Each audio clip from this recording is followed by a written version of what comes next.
Hey, clean, lube, and protect your guns faster and easier with Seal One. Seal One CLP Plus is an all-in-one solution that cleans, lubricates, and protects your guns. It's also natural, non-toxic, and environmentally friendly. And if you're tired of smelling like a gas station after cleaning your guns, try Seal One. Pick some up at Gunfighter Tactical over on Miramar Road, or ask it by name at your local shop. Clean your guns faster and better with Seal One. Use code GOR25 for a 25% discount off your first order on their website at seal1.net. And don't do like Michael and put your gun under the sink. Hey, why not? It worked, though, didn't it? Yeah. Let's put it in the dishwasher. A little Seal One, then put it through the dishwasher. There you go. So we're going to talk to my buddy Bill Deasy from CCW USA. He's a longtime instructor in San Diego. In fact, I just got somebody just texted me and said that they think he is the best basic firearms instructor in San Diego County. Wow. So, yeah. So, Bill, how you doing, man? I'm good. How about yourself? Fantastic. Yeah, let's give you the address to where to send the check. So, Bill, how long you been an instructor, man? I originally got certified, I think, in 1991. It was early 1900s, as we like to call it. And yeah, I mean, you and I go back years. I used to take lessons. I think you like to refer to me as your best student you've ever had, or something along those lines. I can't remember if those. Oh, is that why you got two bullets in the same hole? That's is that exactly all because right. of Bill? It's Bill's training, right? There. Most improved, maybe.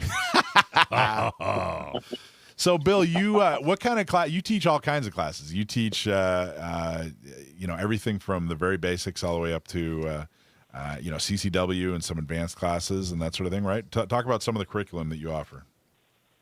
Yeah, so basically, I used to joke with a buddy of mine that basic firearms instructor was kind of an insult, but like you can teach the basics. You can teach a beginner how to not shoot themselves. And that is the basics. That is the beginning thing, how to be safe and responsible with your firearm and how to follow those safety rules, whatever you're doing with the gun, anytime you're handling it. But really good shooters, all they're doing is they're performing the basics. They're executing extremely well at a higher level. So it's not like you go to beginner class and then we teach you one thing, and then you go to an intermediate class, we teach you something completely different, and then you go to an advanced class and it's like everybody learns how to levitate and do yoga positions or something. It's all the basics, just done extremely well with less dwell time. So less what is dwell time? Dwell time is taking, like if I said, okay, Mike, I want you to give me one shot center mass on your target, and you go, no problem. And 3 minutes later, you break a shot on your target right in the center. Yeah. That was 2 minutes and 57 seconds of dwell time. Dwell time. So dwell time, you're adjusting things and you're, cracking your neck and you're opening and closing your eye. Well, dwell time is everything that you're doing to prepare for that shot. Or like Danny Glover does, Yeah, he cranks his neck when he gets ready to shoot. That's right. That's how I got that those two shots in that one hole right there. Exactly what we get from TV and movies is people do all kinds of different things, from adjusting their stance to taking a step to dropping their head down to adjusting their grip, or just all these modifications where we can break a shot much quicker if we reduce dwell times. And really it's economy of motion and good movement, good mechanics with moving with your gun, so you're able to either engage multiple targets or hit moving targets or engage multiple targets faster than before. And we have some different skill checks that we do that kind of tell you where you're at and what you can do. And then we've started using a lot more metrics and measuring the concealed carry permit class as basic pass or fail. Either you meet the minimum standards, which are extremely low, and you pass, and then you're good to go, which is not to say, hey, you're ready for a gunfight, strap on your guns and go look for trouble. It's still to say our number one thing is avoid, de-escalate, diffuse, avoid that gunfight or avoid that confrontation. But if you're preparing for a gunfight, you want to be way better than the minimum standards. You want to be to the point where you feel comfortable. Hey, maybe I could do a Jack Wilson 16-yard headshot on a bad guy if I absolutely had to. Right, because when you're stressed out, when things are happening, when you're stressed out, things are happening. You know, and you're not going to. It's not going to be your best day. You're going to be under stress. You're going to have adrenaline pumping through your veins. So you know you're not going to perform at peak performance under that level of stress and that sort of thing. Now, when you talk about dwell time and you talk about, I really think that's what people mean. You know, like economies of motion, dwell time, that sort of thing. That's what people mean when they tell you to, you know, don't work on fast, work on smooth. You know, because if you work on smooth, you'll end up getting fast. Well, there's an old axiom that guys used to tell me years ago. You know, slow is smooth, smooth is fast, and it's for training. When you're training to do something, if you're training to throw a right, left hook and an uppercut, you're going to throw some punches. If you do them slow and smooth, you can add some speed when you pour a bunch of adrenaline on that and when you're in a fight. So you can practice your Kung Fu like Tai Chi style, nice and slow, and do it correctly. And that's how we recommend practicing the draw, accessing the gun, gripping the gun, removing it from the holster, presenting it out to the target. Practice that slow and smooth, and then you'll develop good technique or good mechanics. Then when we put you on a timer, or there's a bad guy trying to kill you, or there's a high-stress environment, you should be able to perform at a better level. The problem is in real life, slow is slow and fast is fast.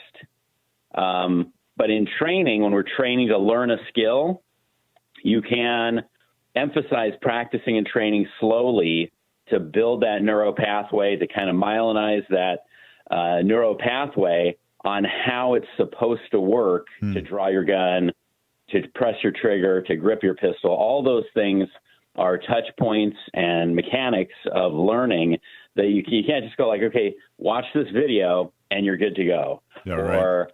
It's not a spectator one time sport. And now you got it. You know, it's like otherwise everybody would play golf really well. So if you have, like you've trained a ton of CCW holders in San Diego, maybe more than anybody in San Diego, any other instructor. If someone gets their CCW, of course, the process now is you know, it's possible you can get your CCW now. Thousands of people are getting their California CCW.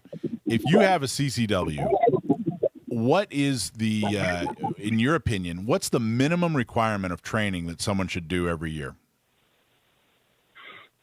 Minimum training requirements, it varies based on the individual. So like I've got some guys, I'll give you one example. I have a guy who's a professional shooter. He shoots revolvers for a living. It's his job. So we're doing a training evolution on the range over at the Glock store. And the drill is you're going to fire 5 rounds standing, and then you're going to fire 5 rounds kneeling. And all the guys with semi-automatics have 10-round magazines, and they're going to fire 5 and then do 5 kneeling. 5 standing, 5 kneeling. The guy with the revolver fires 5 rounds standing, reloads and fires 5 rounds kneeling before anybody else broke a shot. Nobody else even pressed the trigger on their gun. So that tells you that guy's going to win a gunfight because he's invested that time in training and mechanics where he can do it without even thinking about it. Whereas some of the other folks are like, they might be fumbling on the draw, or they're trying to get the gun out of the holster, or they forgot to put a round in the chamber. Any mistakes at that level or at that point could be catastrophic or fatal.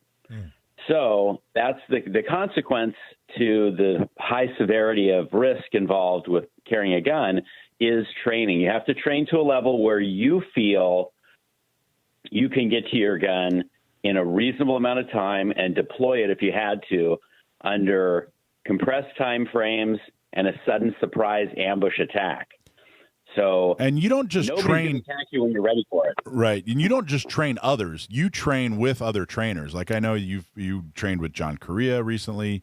You've trained with Larry Vickers. You've trained with a bunch of professionals.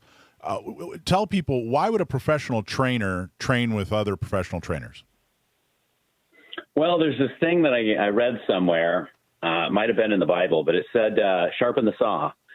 And the idea is you're always in this constant state of continual improvement. In business, we call it Kaizen, but it's a continuous improvement or a goal of reaching a higher level or constantly getting better. And it's funny because people go, I'm already pretty good, or I already know I'm good enough. I don't need to practice anymore. And I don't think I've ever reached a point where I've gone like, okay, I did this in 1.2 seconds. I'm ready to go. I'm better than everybody else or something. It's more of a desire to improve your skills to a higher level.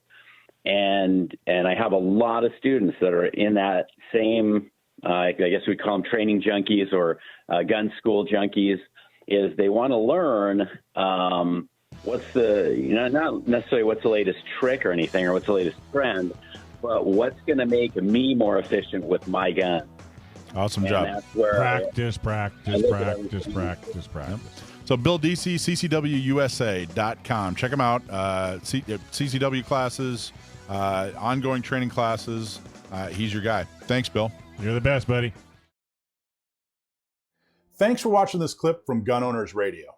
You can watch us live every Sunday from 4 to 6 p.m. California time, right here on our YouTube channel, or if you're in the San Diego area, you can listen to us on 1170 a.m. We're also available on your favorite podcast platform for free. Don't forget to like and subscribe so that you can help restore and protect the Second Amendment, not just in California, but across the country.